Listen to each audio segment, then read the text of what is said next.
Lepo pozdravljeni, začenjamo zadnje popoldne. Popoldnevi so bili trije, celo na tem letošnjem Retro-festu. Dve deli bomo tole popoldne. Najprej imamo zdaj na vrsti pogovor ob izidu knjige. Sicer gre za knjigo Bela kuga, s še malo daljšim podnaslovom avtorice Ane Crgol, prve z moje leve, docentke na oddelku za zgodovino Filozofske fakultete Univerze v Ljubljani. O knjigi se bomo pogovarjali poleg avtorice še dr. Meta Remec, znanstvena sodelavka z Inštituta za novejšo zgodovino in pa z moje desne asistent dr. Maja Lehar, delno tudi zaposlena na Filozofski fakulteti. Govorili bomo o temi, ki je zadnje čase spet rahlo bolj prišla v ospredje medijev, pa ne zaradi kakšnih pozitivnih, ampak bolj zaradi kakšnih neobičajnih stvari, ampak k temu bomo potem prišli bolj na koncu. Mogoče na začetku najprej za Ano eno kratko, oziroma nekaj besedah predstavitev same knjige, ki seveda obsega nekaj več različnih poglavij. V arhivskem delu, oziroma bomo rekli v delu, ki uporablja arhivsko gradivo, se nanaša predvsem na fonde slovenskih sodišč iz 30 let, kjer je govora o splavu. V uvodnem delu pa seveda govori tudi o odnosu družbe do ideologije in pa ideologije do splava, ki je bil seveda v stoletjih precej različen in dolgo časa ne takšen, kot je danes vsaj v enem delu polja ideologije. Tu gre predvsem seveda tudi še v tistem času, v 30 letih, predvsem močan vpliv katoliške cerkve kot neke osrednje moralne ideološke sile, ki je sicer bila ta sila tudi že v dolgih stoletjih pred tem, ampak je imela neke drugačne odnose do tega vprašanja, kot je to potem tudi se zgodilo nekako v 19. stoletju. Pa začnimo morda z precej aktualnim vprašanjem, kakšno je bilo, namreč tu je pravzaprav catch v tej celi zgodbi, kakšno je bilo v preteklosti razumevanje začetka življenja? Torej, kdaj je v nosečnosti tisti trenutek, ko govorimo o človeku, oziroma so govorili, da zdaj pa je to človek in so tukaj zdaj pa še različne posledice in je bila to potem tudi neka meja za splav. Ja, prvo hvala za povabilo na ta lep dogodek. Ja, to so nekako v prvih poglavjih monografije, to so različne družbe skozi čas in še danes različno delovanje, kdaj se začne človeško življenje v samem ženskem telesu. In tukaj imamo, naprimer, še lahko začnemo kar z antiko, ko je nasplošno veljalo to Aristotelovo načelo, da ženski zarodek oživi v materinem telesu šele v 80. dnevu, moški pa v 40. dnevu po začetku nosečnosti. In so tudi se načeloma zakonodajna pravila ravnala po tej naknadni oživitvi zarodka. In kar je posebej zanimivo, da je približno tovrstnim predstavam dolgo več ali manj, seveda z različnimi mnenji, sledila tudi cerkev, rimsko-katoliška cerkev, ki je drugačen pogled potem dokončno prevzela šele v 19. stoletju, v drugi polovici 19. stoletja. In od tedaj je rimsko-katoliška cerkev najstrožje gleda na to vprašanje in smatra trenutek spočetja kot tisto oživitev človeka.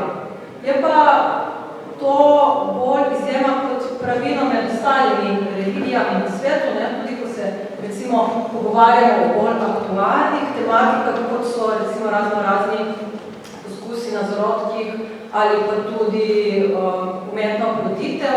Tukaj imamo recimo še celo v islamu in tudi v kakšnem drugačne predstave. Ne? Mogoče so bliže tisti starodavni Aristotelovi predstavi, da zarodek poživi kasneje in ne s trenutkom spočetja, kot to velja danes, ne? V 21. stoletju v teh moralnih katoliških spisih. Pronatalizem, ta je bil tudi precej močna podlaga za ta gibanja, ki potem želijo omejevati splav in podobne stvari. Ta pronatalizem je pravzaprav, gre za to, da imamo čim več otrok, po domače povedano. Ideje za tem so pa zelo različne, seveda lahko. Lahko gre za nacionalistično, da smo večkrat sosedov. Lahko gre za imperialistično v smislu, da imamo čim več prostora obvladovati, želja po veliki, močni državi. Vse to lahko stoji pravzaprav za neko stvarjo, ki se dotika posameznika v precej močnem deležu. Pravzaprav na nek način to zdaj morda lahko zanima malo nenavadno. Ta pronatalizem nam v nek način lahko predstavljamo tudi še danes. Čeprav seveda gre za malo drugačne vrste. Sodobna razmišljanja, pronatalistična, pravzaprav se bolj fokusira na socioekonomske razloge, predvsem na razloge, da če ne bo dovolj mlajših ljudi v družbi, je pa to za ta stare delo. V smislu pokojninski fondi bodo trpeli, če ne bo dovolj mlade delovne sile, ki bi pač proizvajala oziroma ki bi v družbi producirala. Recimo, med leti, po podatkih OZN je bilo med leti 2005 in 2019 je število teh držav z nekimi pronatalističnimi politikami naraslo z 20% na 28%. Kje se zdaj takšna pronatalistična politika kaže? Recimo, davčne olajšave. Ampak ne zdaj to davčne olajšave, klasične davčne olajšave, ko si v vsakem primeru oproščen, oziroma imaš znižanje davčne osnove, zaradi tega otroku vzdržuješ. Ampak gre za perfidne poteze nekih nagrad, recimo, zdaj v zadnjem času se nam tudi Poljska malo hitro pripelje na misel. Kako je to s tem pronatalizmom, s temi idejami pa na našem prostoru? Mogoče gremo malo času, pa začne meta, potem pa gremo naprej, pa na koncu do maja. Zdaj verjetno bi morali povedati, da plodnost je bila vedno slavljena. Se pravi, mati, ki je proizvedla sinove, predvsem, je bila vedno opevana. Vprašanje, ki se tukaj postavlja, je, kdaj je v spalnice, se pravi, če so duhovniki in če je religija zmeraj bila v spalnicah, kdaj je v spalnice vstopila še država. S svojimi interesi, ker če gledamo religiozni pomen, se pravi jalovost, če damo narekovaje, tako so to poimenovali, razmeri sumljiva. Bodi si, ker ni bilo jasno, ali je to zdaj namerno povzročeno, ali je to izogibanje spolnim odnosom v zakonu, kar tudi ni bilo zaželeno, ali je pač izogibanje zanositvi, ali so tukaj zdaj neke masaške prakse v ozadju, ali če je šlo pa recimo za neplodnost, neplodnost je bila zmeraj ženska, pravi, nihče se ni vprašal, da bi bil mogoče moški v paru neplodan, o tem je govora zelo pozno, vsaj kar sem jaz zasledila. Se pravi, ta neplodnost je bila pač kazen za neke grehe v preteklosti. Se pravi, ženska, ki je veljala za neplodno, to je bil verjetno dokaz, da je nekoč v preteklosti živela nesmirno, se nekaj pregrešila.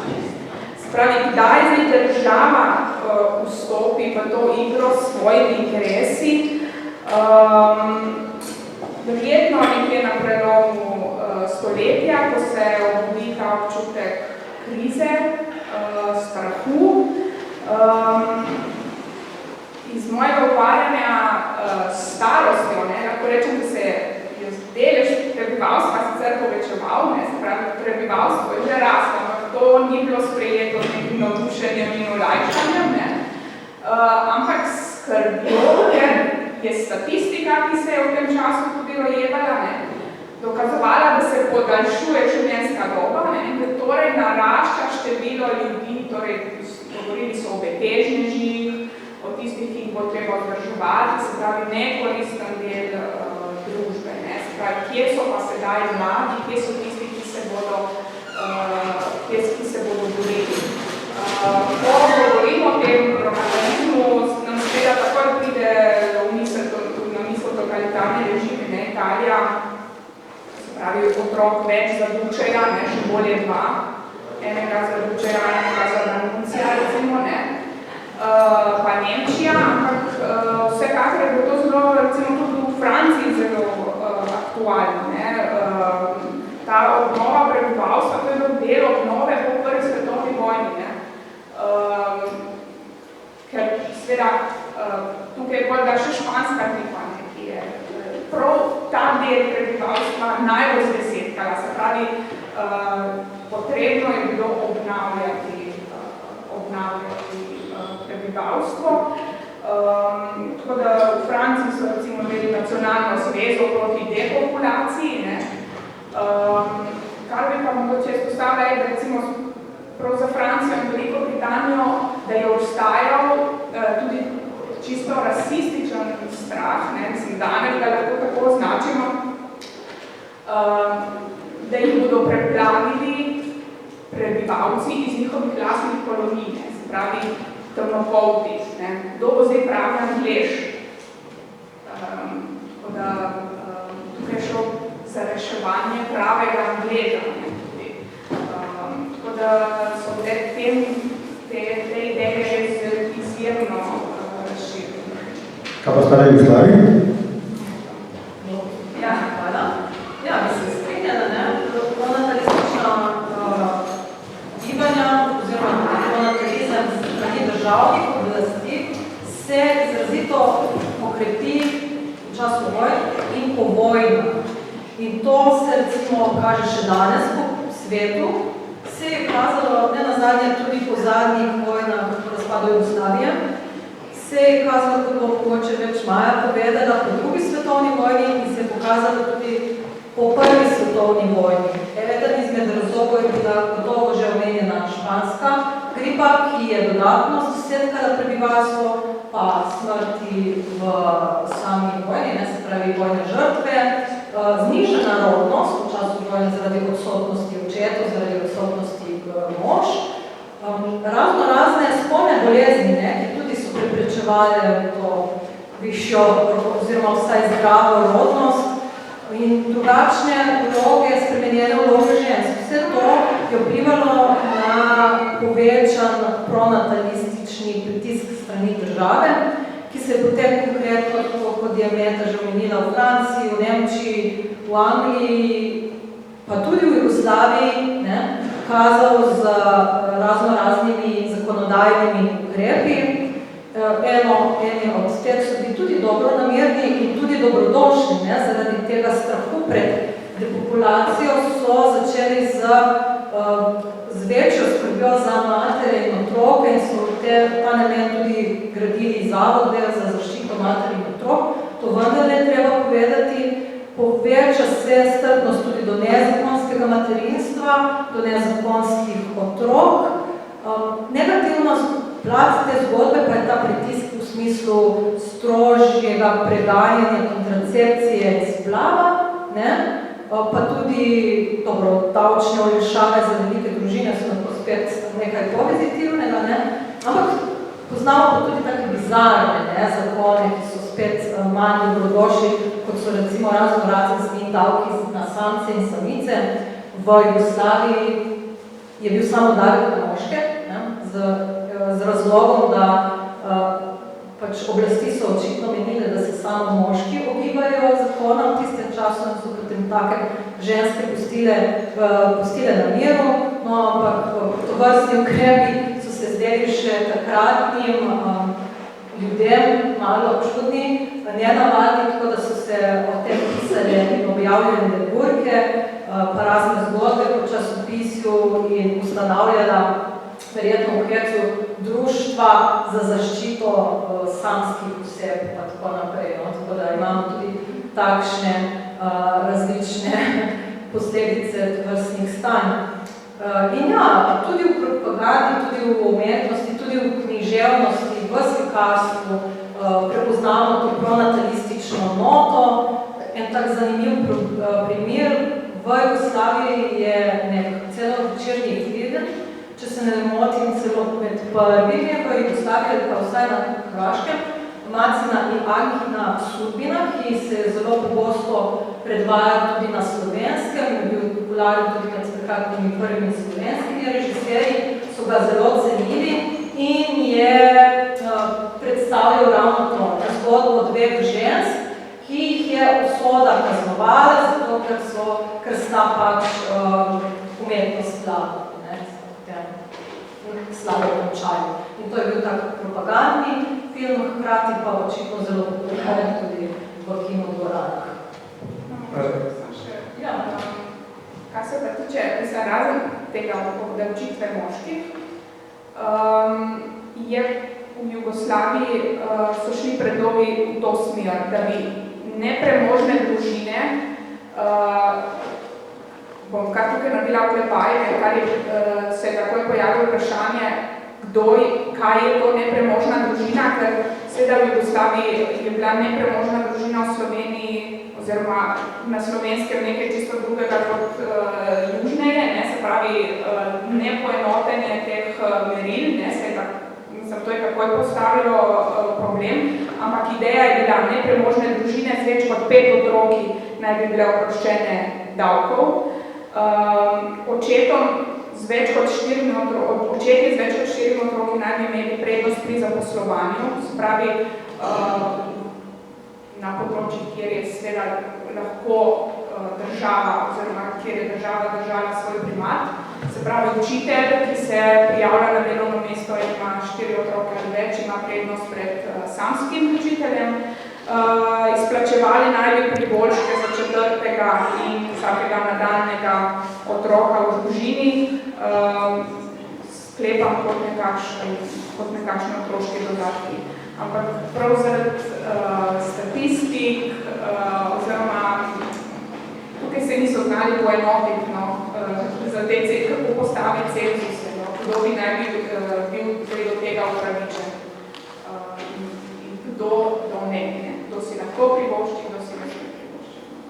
Ampak to so bili pa pač uradni predlogi. Maja, vojna je bilo to žrtev, to tukaj bi lahko bila ideja tudi za socializmu, za takšne pronatalistične vzgibe. Ja, zdi se mi, da moramo pri obravnavi povojne teme najprej opazimo res kar nekaj ukrepov, ki so se zavzemali za to, da se zmanjša recimo smrtnost dojenčkov, tudi porodnic, potem se pravi tukaj so se vzpostavljali od zdravstvenih domov, že na prejšnji fazi so bazirali na tej mreži. Hkrati pa moramo vzeti tudi ozir, da je bila Jugoslavija velika država, ki je bila ponekod bolj razvita, ponekod manj. In v bistvu tekom teh let so se nekje srečevali z nizko rodnostjo, več bolj razvitih, medtem ko v manj razvitih delih pa z visoko rodnostjo in ko je pričela smrtnost upadati zaradi vseh ukrepov, so začeli razmišljati, da bo tam, kjer je visoka rodnost, potrebno pravzaprav rojstva na nek način tudi znižati, tako da se tukaj pojavi recimo od vznika sodobne kontracepcije, potem tudi postopne legalizacije splava.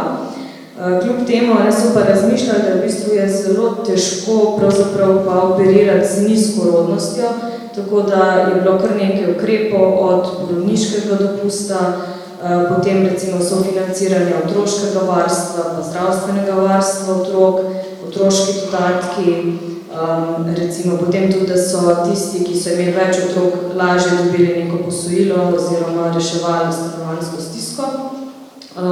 Bi pa vsem tukaj mogoče naredila tudi nek okvir tudi drugih držav, kjer so pa imele, če so šle za Jugoslavijo, predvsem za socialne pa ekonomske ukrepe, pa predvsem strožje ukrepe, kar se tiče pronatalizma. Recimo v Romuniji, Romunija je tak primer, kjer je bila kontracepcija strogo prepovedana, nadzirali so nosečnice in tudi ženske morala v letu opraviti vsaj en ginekološki pregled.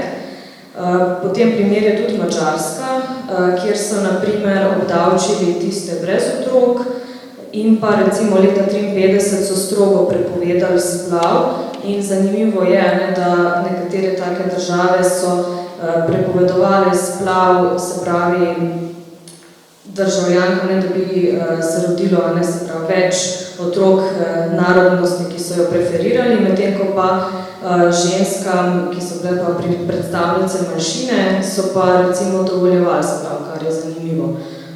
Tako da v bistvu tudi po vojni je kar nekaj takih ukrepov, enih takih, ki so koristili prebivalstvu in ponekod pa verjetno bolj škodovali.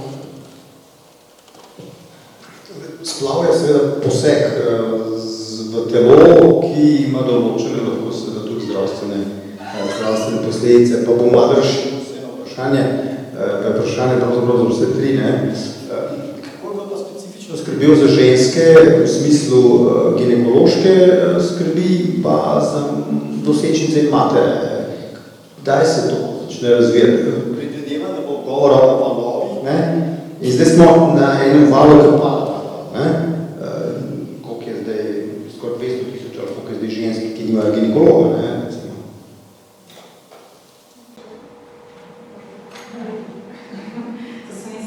Jaz bi samo še nekaj dodala, glede na prejšnje vprašanje, če lahko, glede pronatalizma, ker danes se veliko govori o tem, tudi zaradi teh zadnjih protestov in spet prihajajo spredje ta podatek, v smislu, da je premalo otrok, da je potrebno omejiti dostop do splavov, do varnih prekinitev nosečnosti, zato da bi se povišala. Pa sem potem brala krasen intervju z dr. Pinter, če se ne motim, ki pravi, kako v bistvu sta ti dve krivulji v najrecentnejših časih pravzaprav povsem neodvisni ena od druge, zato ker je teh umetnih prekinitev nosečnosti danes tako malo, da pravzaprav ne vplivajo na rodnost. Tudi če bi prepovedali splav, bi to težko zvišalo rodnost. To seveda ni veljalo za čas med obema vojnama, ko je splav gotovo vplival tudi na zmanjševanje rodnosti, ampak gotovo pa za današnji čas. To sem želela še povedati, ker se mi zdi taka zelo zanimiva informacija. Glede te nevarnosti splavov, ki je bilo prvo vprašanje, če se ne motim. Zdaj, če se vrnem v čas med obema vojnama, jaz sem recimo potem tudi zbirala podatke o smrti tistih pacientk, ki so bile v ženski bolnici v Ljubljani hospitalizirane zaradi umetne prekinitve nosečnosti. In se podatki gibajo nekje med 0,6% do 2,9%. Ampak je pri tem treba vendarle imeti nekaj v oziru. Namreč to so večinoma ali pa mogoče predvsem primeri tistih žensk, ki so že doma začele mazaški splav in so potem jih zdravniki v bolnici, v ženski bolnici v Ljubljani samo pač sprejeli, kakorkoli jim pomagali, tako da bi bile številke, če bi že takrat gledalo te nevarnosti splav bistveno nižje, kot so sicer bile zaradi teh tako imenovanih mazaških splavov v tistem času. To mogoče za začetek. Torej, jaz sem se v bistvu osredotočala na starejše priročnike, se pravi z druge polovice 19. in prve polovice 20. stoletja. Splav, moram reči, da je redko, sploh v poljudnih priročnikih, namenjenih ljudem, se redko pojavlja. Videti pa je, zbrati je pa v učbenikih, priročnikih za babice, Tukaj imamo Slovenci dva avtorja, Štefana Hočevarja in Alojzija Valento, kjer je govora o splavu, torej se izobražuje babice, kako ravnati, kako poskušati najprej preprečiti splav, ne, ampak nikjer ni pa omenjeno, ali je to zdaj umetni splav, ali je to zdaj spontani splav, ne. Tega, ker je to strokovna literatura, sem se tega ne omenja, se ne moralizira v teh priročnikih.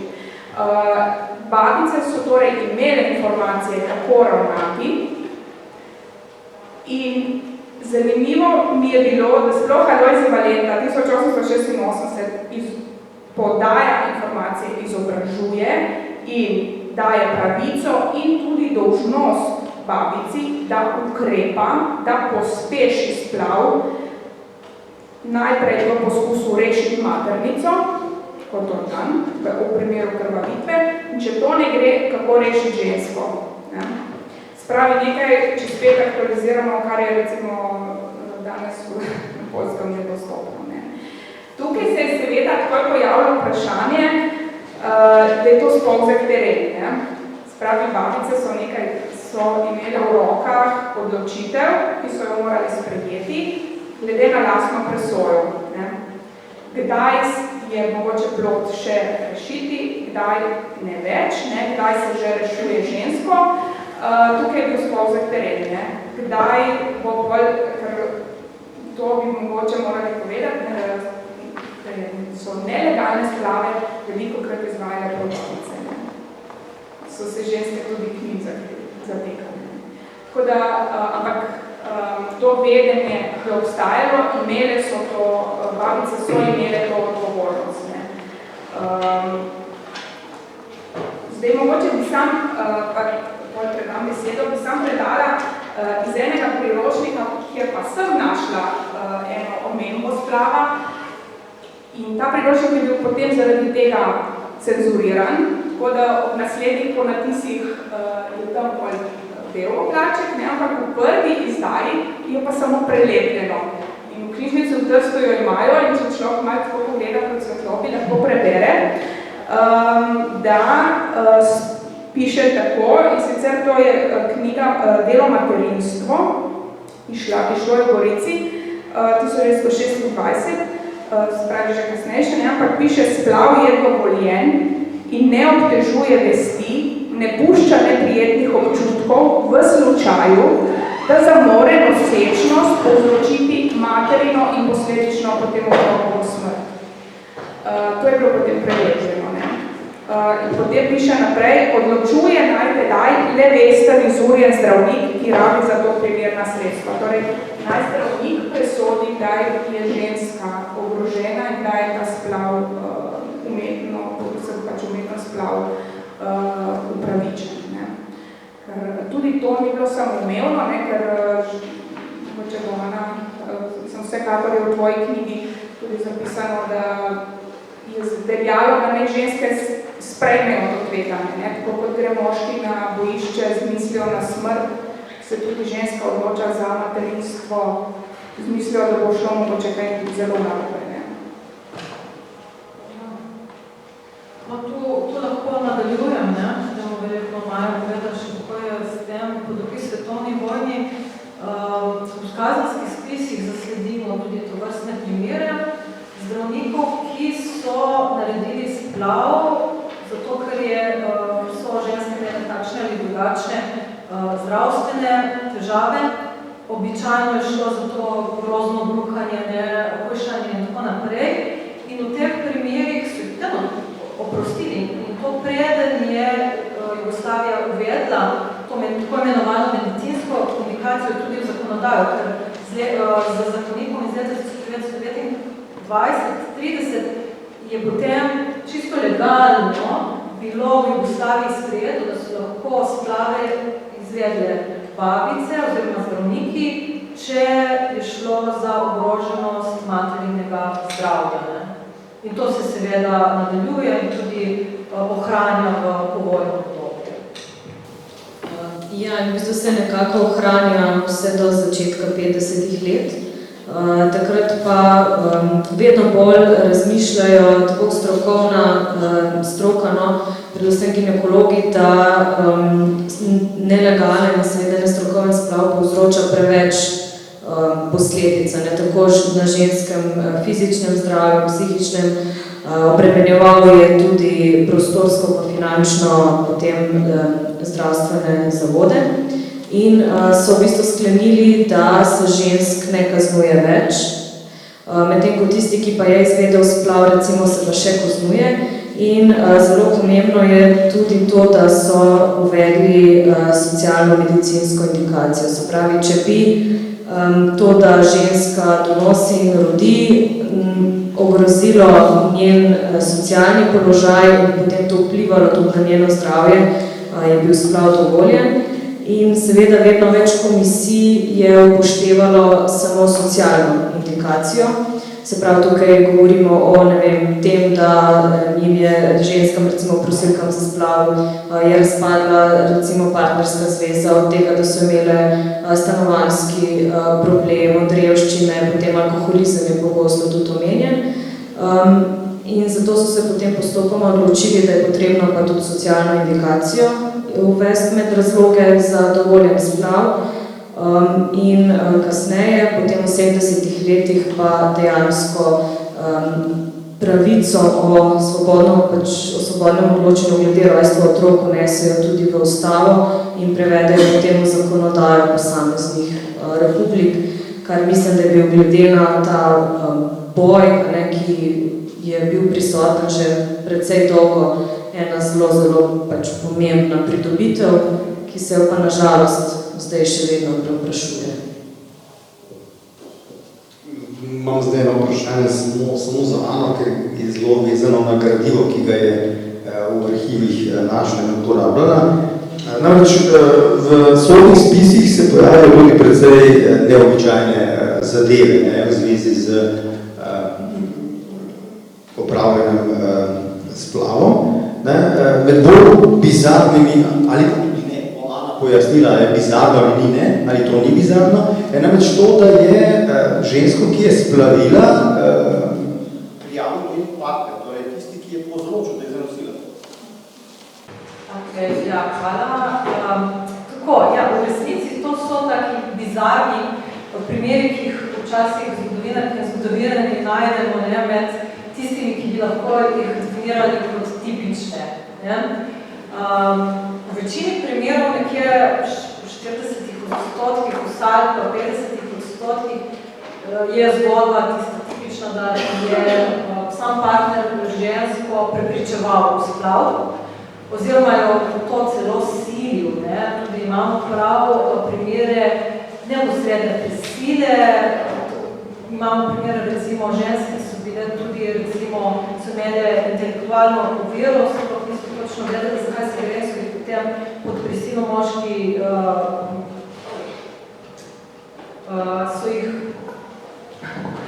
so jih prisilili, da se plavijo.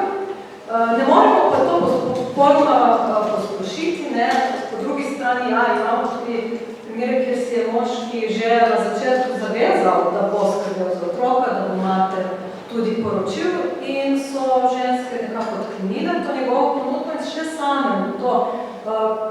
Bi bilo potem takem malo napačno, če bi ženske v teh primerih vedno in vselej pojmovali kot pasivne žrtve. Kdaj so tudi vzele usodo v svoje roke in v te postopke šle po lastni presoji, ker so pač imele tako voljo in je pomembno, da tudi take primere poznamo. So pa v nekaterih primerih se moški na ta način, da so prijavili to vrstne splave, da s tem se tudi maščevali v primeru, da je ljubljensko razmerje šlo narobe, da je ženska našla kakšnega drugega partnerja in tako so pač, to je bil pač nek način maščevanja.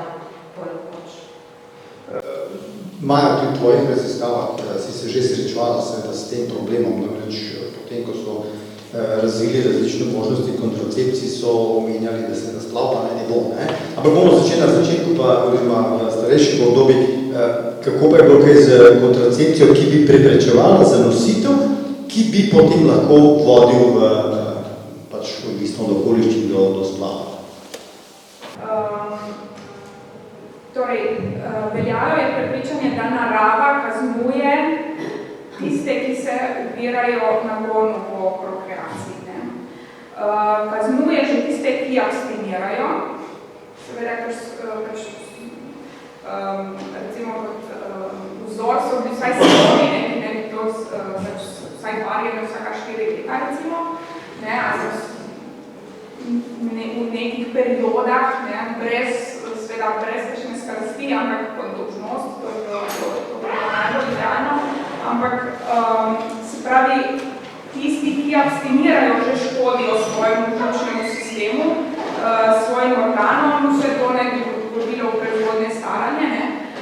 Še posebej strogo se pa seveda obravnavajo tisti incidirane, ki srkajo nektar, vendar ne plačajo za nekta, ki se poslužujejo obrambnih sredstev. Posledice so seveda predvsem na ženski. Obstaja eno zelo zanimivo prepričanje, da ženska, torej tista kot pasivna pri spolnem odnosu, ki pač sprejema nekaj, nujno potrebuje ta izliv semenske tekočine, zato da se njeni organi regenerirajo po tem silnem naporu. Se pravi, ta pritisk na maternico, to nasilno dejanje na žensko. In če tega ni, potem je že na fizičnem nivoju so strašili pred primanjkljajem, maternice ne bi se sušile zaradi tega. V bistvu še bolj, desetletji kasneje so pa potem strašili pred neurastenijo, se pravi kot nekakšnimi živčnimi boleznimi, pred histerijo, rak maternice, ki ne bi bil neposredno povezan recimo s koitusom in kakotusom, se pravi, včasih ne bi bila potrebna celo odstranitev maternice, ker ne bi se ženski organi zaradi pomanjkanja teh moških regenerativnih tekočin tako skrčili, da zdaj bi čisto zakrknili in tako naprej. Tako da tukaj, to videnje je bilo strogo, ženske so zelo strašili. Mogoče še najbolj nenevarno je bilo umivanje, takoj v spolnem odnosu, izpiranje nožnice, to naj bi imelo še najmanj posledic. Ženske so sčasoma začeli osveščati o teh plodnih in neplodnih dneh, ampak še tik pred drugo svetovno vojno najdemo tako zelo zmedena mnenja, da naj bi recimo v času ciklusa trikrat prišlo do ovulacije. Jaz mislim, da ženske na koncu niso več vedele, kdaj naj bi se vzdržale, kdaj naj bi ti varni dnevi, to je bilo res zelo zmedeno. Poleg tega so zdravniki že takrat, tisti, ki te metodi niso bili najbolj naklonjeni, so opozarjali, da so to matematični modeli, ki temeljijo na nekem idealnem ciklusu, da se ženske na to ne smejo zanašati, sploh zato, ker so recimo zaradi neredne prehrane, skoraj podhranjenosti, katero je bila pahnjena velika večina žensk na začetku 20. stoletja, so imele zelo neredne menstrualne cikluse. Tako da se zanaša za en šteti nekaj dneve je bilo res svobodno neruskano. Tu bi lahko rekli, da se potem po prvi svetovni vojni mnenje zdravnikov dokaj spremeni in vsaj tako, kot sem sama analizirala ta strokovni, javni diskurs, so že bistveno bolj naklonjeni tej takrat imenovani Knausovinovi metodi, ki naj bi štela varne in nevarne ljudi, vanje in varne ni v ženskem ciklusu, celo recimo ženski časopis, ženski svet hvali znanje v tem oziru in propagirajo ga tudi katoliški zdravniki, med drugim Anton Brence. Kar se pa tiče tiste prejšnje tematike, se pravi pretrganega občevanja, tukaj so vesti različne.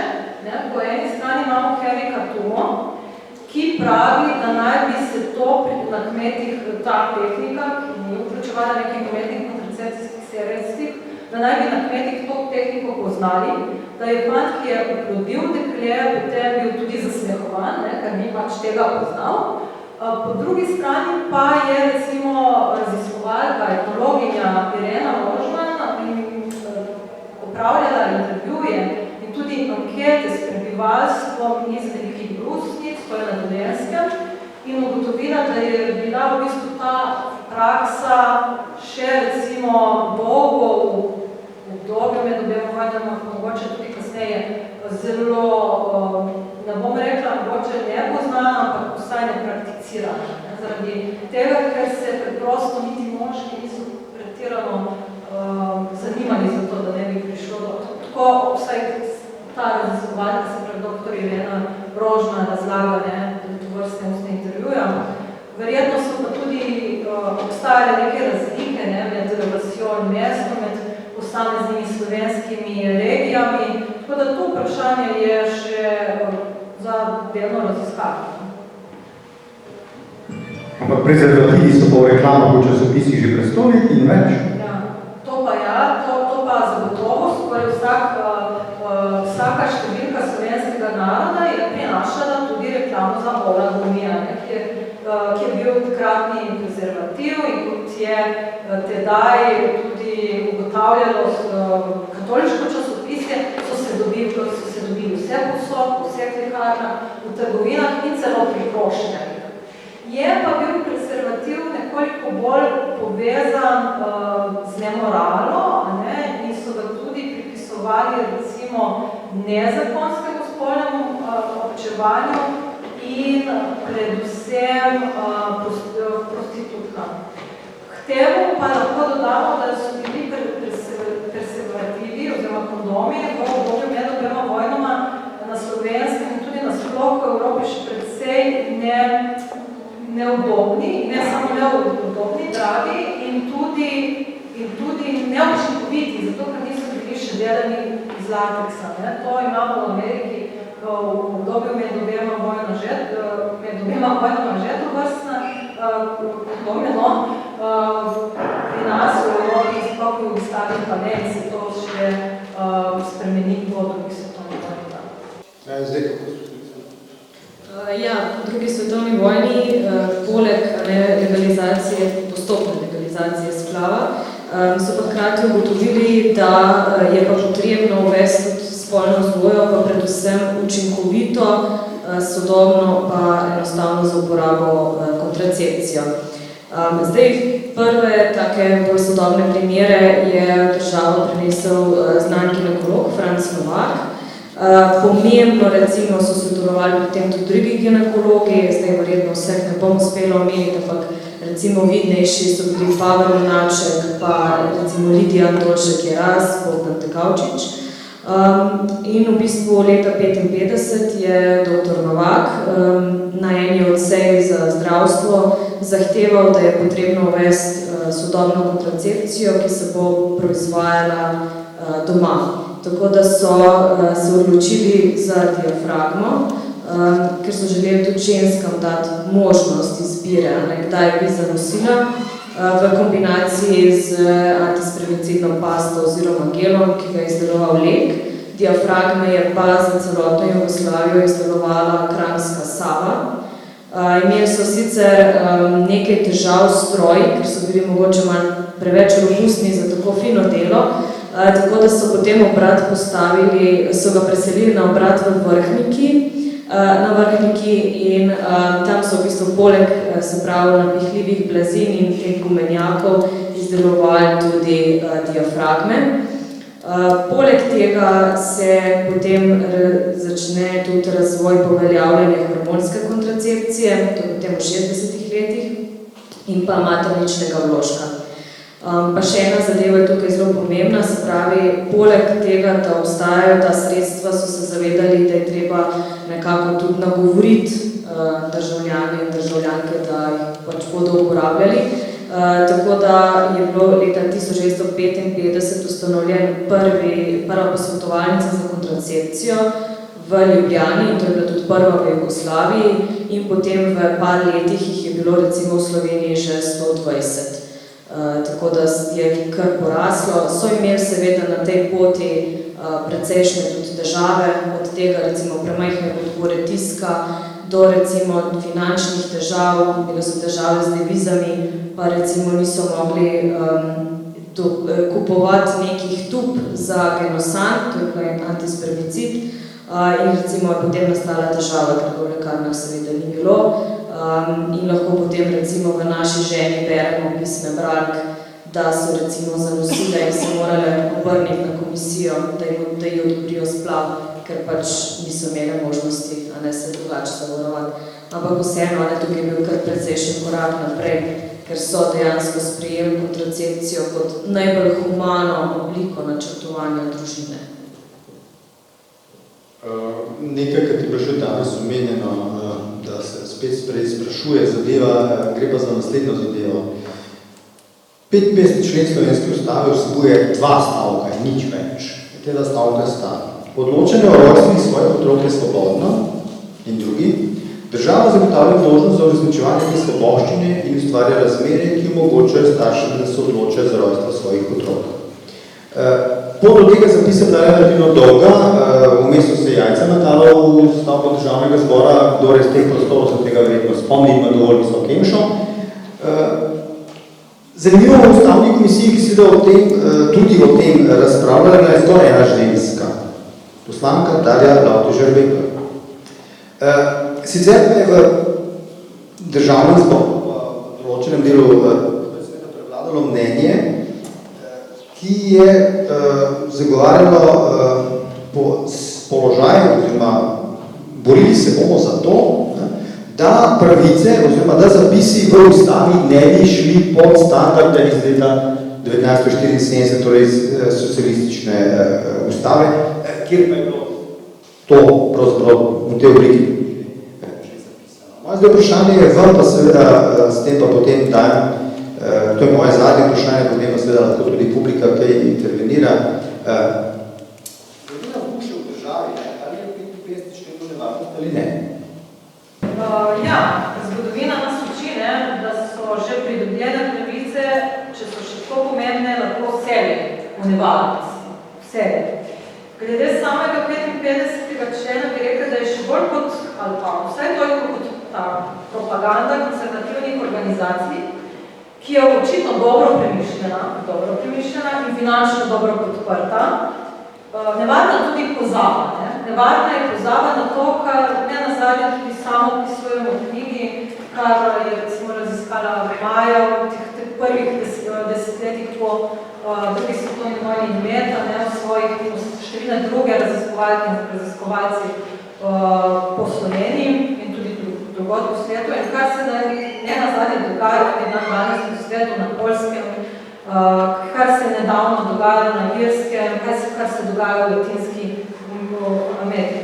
Pozava na številne grozne situacije, v katerih se znajdejo ženske čez splav potisnjen v ilegalo. Tu ne mislim samo recimo nevarnosti za zdravje, se pravi, da bi lahko prišlo do nevarnih zdravstvenih stanj ali celo do smrti nosrečnice. Dogajali so se tudi zlorabe strani teh raznih tako imenovanih mazačev in mazač, ki so upravljali te ilegalne splave. Med drugim ima med sodnimi primeri celo posilstva, ki so se dogajali v smislu, če ti jaz popravim splav, če sem nekoliko enostavna, moraš z mano spolno občevati.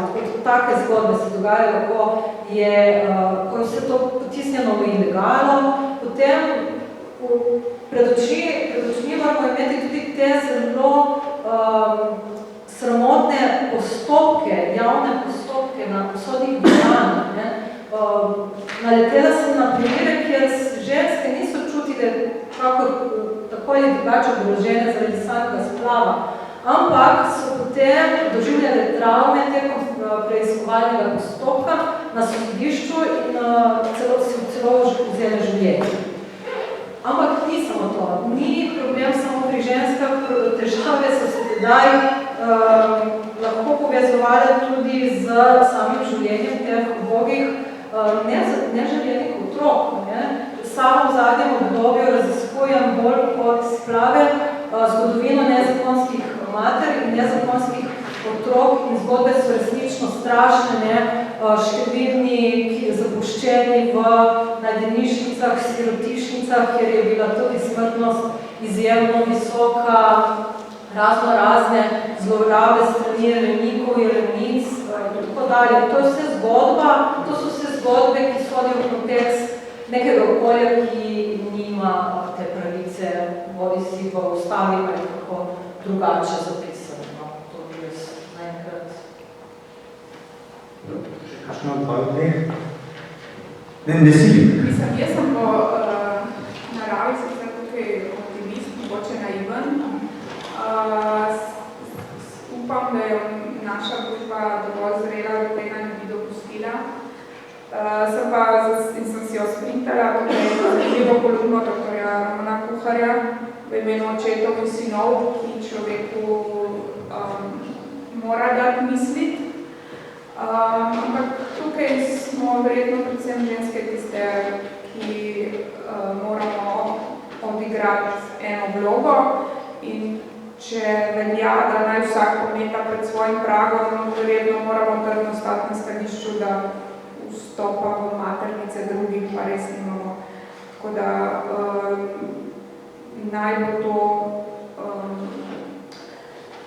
dosegljivo vsem, brez moraliziranja, brezplačno, seveda s vso mogočo podporo, če jo ženska potrebuje in želi. Ne želim pa si več, upam, da ne bom videla zdrsano v neko preteklost, ki je pa mogoče naivno, ker recimo v Italiji zdaj je sicer druga tematika, ampak recimo v enem obdobju so bile posvojitve istospolnih, že dovoljene, pa zdaj recimo zdaj mirno že odobrenim posvojenim otrokom spreminjajo rojstne listve za nazaj, se pravi, se brišajo. Tako da vse te problematične stvari, ki v družbi vnašajo neko negotovost, torej je potrebno biti pazljiv, oziroma zelo reagirati in biti nestrpen do nestrpnih. Dokler bomo mirno opazovali, če človek mirno opazuje zdrs nazaj, se potem ta zdrs res mogoče zgodi. Ne bi zdaj želel, da vam ne dam besede, ne glede na to, da je seveda pa to bila takim dober zaključek. Kljub si mu se, da če imamo ok, prosim. Prosim.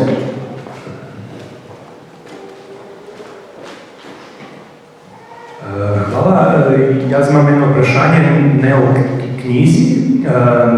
Jaz sem iz Hrvaške. Ne vem, mnogo me zelo interesuje, kakšno je stanje s zgodovinom žensk, rodnom zgodovinom, disciplinom, kako zgodovinopisjem v Sloveniji. Znam, da projekt imate Verženela veliki o zgodovini ženske. Je li to područje etablirano u slovenskom zgodovinopisju ili se i dalje smatra ne toliko važno? Ja, jaz mislim, da je v zadnjem obdobju vendarle imamo kar nekaj raziskovalnih projektov na temo takšno ali drugačno temo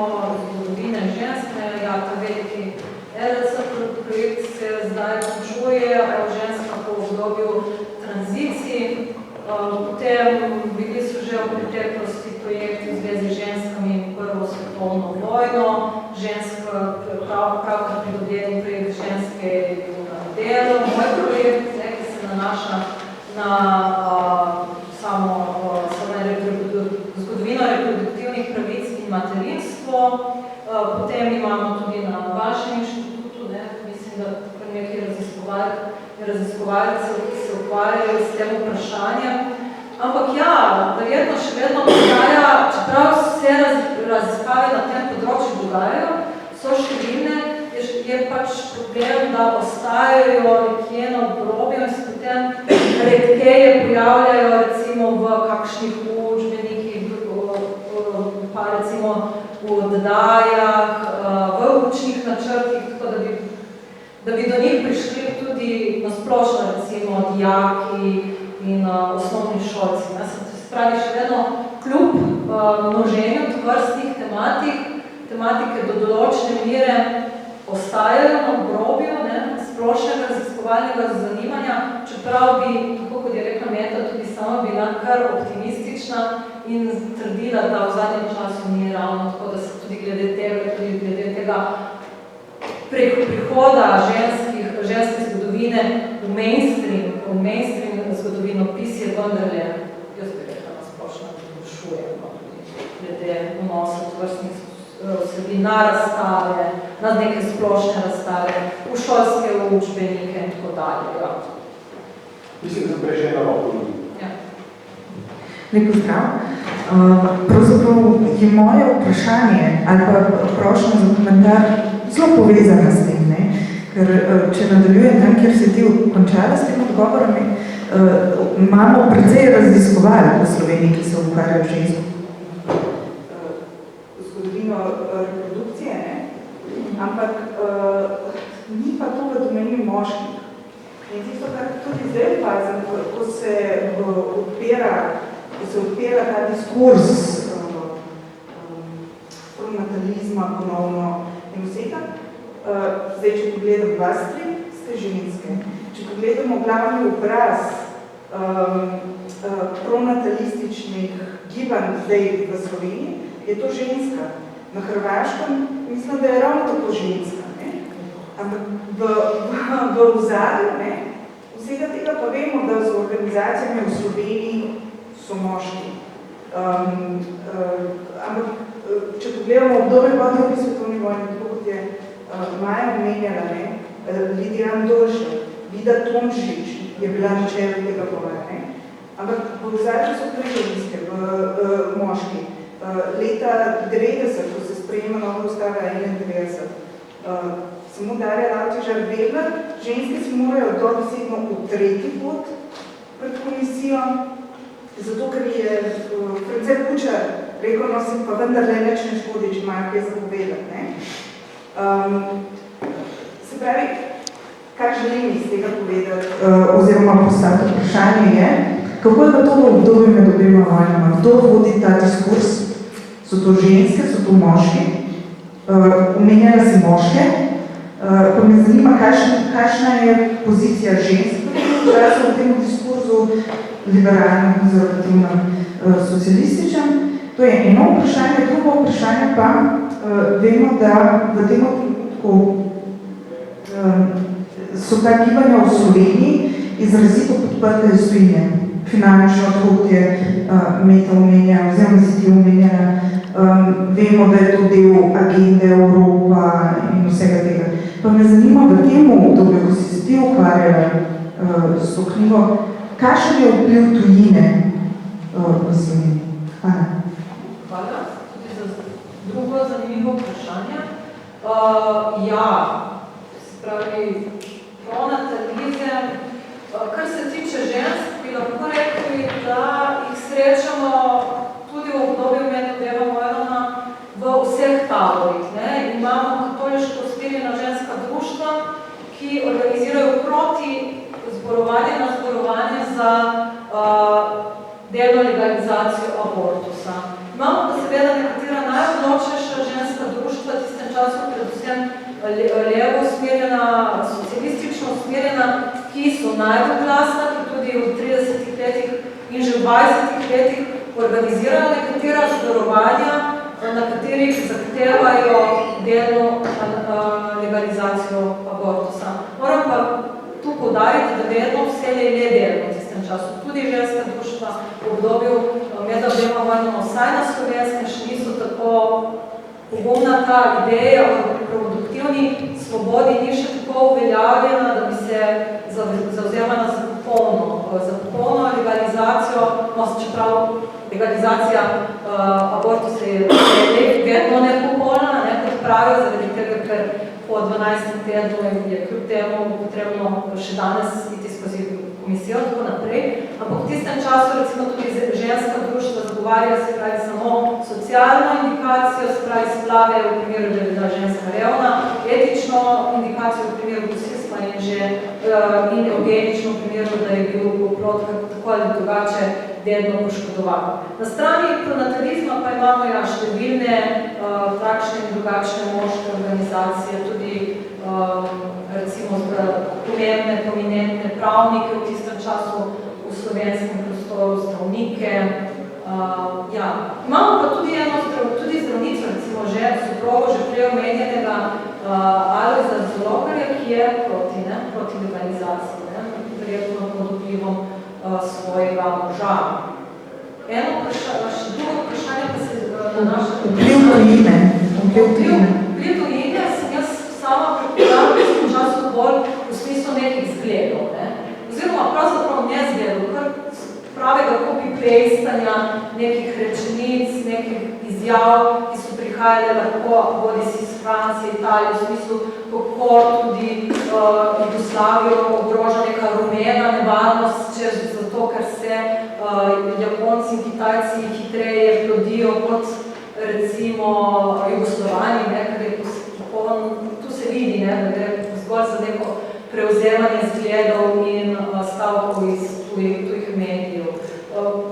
Kar se tiče rimokatoliške cerkve, verjetno je že v tistem času bile te akcije podprte strani nekega vesoljne rimokatoliške cerkve, zelo so se zgledovali in tudi sledili Asti Kanubi. To je bila okrožnica, ki jo je papež sprejel, mislim, da leta 1933, tako da, vsaj kar se tiče rimokatoliške cerkve, je bil ta vpliv neposredno na to.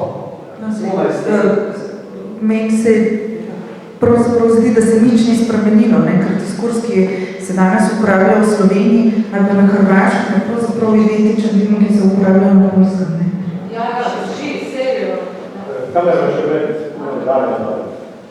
Te dve vprašanje bomo še zdaj. Kaj da je tam one da preče? Ne boš? V bistvu je sam dodatek omenila učbenike.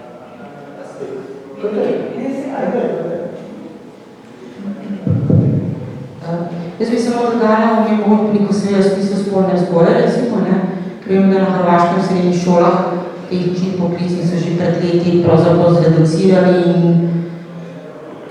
nismo sicer na čebelicah pa cvetovih, ampak ker pa učujem bodoče učiteljice v 80% in nekaj malega učiteljev na pedagoški fakulteti, imam že 10 plus, mislim že, tudi učujem študente 3. letnika, ko imam obvezni predmet družboslovja v okviru katerega je zgodovina in imam vlogo žensk in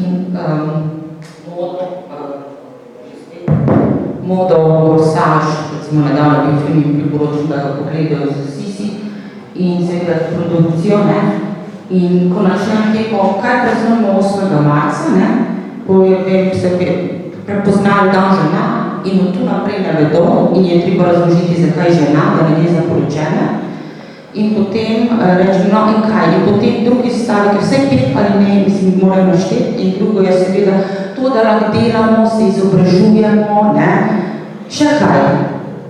Nobena v 10 letih ne upa reči pravica do splava, imam že na slajdih, drsnica po slovensko pripravljeno eno, da ne pravica do razpolaganja, da se izognem besedi, ki je blasfemija, in ker sem take narave, ker predavam cel dan od 11 do 7 samo zgodovino enemu letniku, mora biti nekoliko ne teatralna, Probam to skozi filme in kar je to. Skrbi me, kam je šla ta generacija, to je povezano s tem, da prednoča razne teološko usmerjene srednje šole in gimnazije, dela marskomu krivico, tudi ne vedo, da je Marija Terezija omogočila deklica, da se izobražujejo, tako da ne jemati tega za samoumevno in se zelo strinjam s kolegicami, da izrazili ste optimizem, ne, ampak ne, se mi zdi, da tukaj znajo celo ženske biti tiste kot tista, ki je seveda drače prinesla na grmado, ne, ko je znameniti filozof tam vključal. Pravica do razpolaganja s svojim telesom je ta formulacija oziroma ta nebesedna zveza, pravica do razpolaganja pa Google. Izvolite, samo to sem hotela dodati. Skratka, počujem v bistvu in me skrbi, ampak to je že povezano nasplošno z zadnjimi 30. Skratka, konformizem. Ne zdi se nič posebnega, da ima možnost študirati, razpolagati s svojim telesom. Se pravi, se vidi, da sem iz socializma, ne? Hvala. Ja, še vi pa moga No, jaz bi pa izhajala iz te besede konformizem. Jaz mogoče bom kar rekla, da zastopam lahko neko katoliško stran tukaj, da med zgodovinarji, sem pa iz filozofske fakultete, med zgodovinarji pogosto je napačno pojmovano to, ko je gospa Maja omenila, recimo, žal se zdaj spet to preizprašuje, ne? Mislim, da je preizpraševanje zmeraj dobro. Kot drugič, jaz kot sama razumem, ne gre pri teh raznih poskusih javnega izražanja, zato da bi se ženskam odzela ta pravica. Jaz zdaj se pravi ne zastopam tle nobene strani, ampak samo, da recimo bi se odprlo vprašanje, da se z življenjem ne ravna tako samoumevno, recimo, da je abortus kot kontracepcijsko sredstvo. Jaz sem osebno prijateljice, ko so to počele, pač res samo za to. Tako da bi se navezala na ta aspekt, da gre lahko samo za preizpraševanje vrednosti življenja kot takega, ne nujno jemanje pravice do abortusa. In ko je gospod omenil, da je recimo moški povzročil nosečnost, jaz poznam veliko žensk, ki so namenoma recimo izkoristile to možnost. Da je treba stvari preizpraševati, kljub temu, da smo zgodovinari. Omenila bi pa poleg filma, ki ga je gospa omenila, je ravno zdaj na televiziji Slovenija v arhivu, zelo lep film, ki ravno tematizira tudi to temo, Circle of Friends, irski film, tu so bili časi, leta 95 posnet, pa je še cel mesec dolje. Tako da jaz bi nekako samo to opomnila kot nek komentar, da ni vedno jemanje pravice, a ne, vi ste rekli, ženska vzela usodo v svoje roke, bolj pravilno bi bilo reči, je vzela pravico v svoje roke, je to pač nek širši včasih kontekst. Se pa sama govorim na isti strani kot vi, da ne bi bilo. Še vprašanje. Ja, bi dodala kljub temu ponovno ta podatek, ki sem ga navedla, da bi težko rekli, da na današnjih časih v Sloveniji se splav jemlje, oziroma vedno prekinitev nosečnosti jemlje kot kontracepcijo, ker je tovrstnih primerov zelo malo. In iz leta v leto se število zmanjšuje. In v končni fazi velja tudi omeniti, da to razpolaganje, se pravi to pravica do svobodnega odločanja otrok, prinaša pomembna stavna pravica, ki upam, da bo ostala in prinaša še drugo plat. Na ta način so se v Sloveniji razvili tudi razni postopki za umetno oploditev, ki so druga stran zgodbe in ki tudi pomenijo neko imanje pravice v svoje roke. Hvala. Na tej točki bomo zdaj zaključili, ker sicer ne bodo nas ven vrgli, ker naslednji pa ne je spet jaz vodim, tako da ne je bilo te nerodnosti. Hvala sogovornicam in hvala seveda tudi publiki.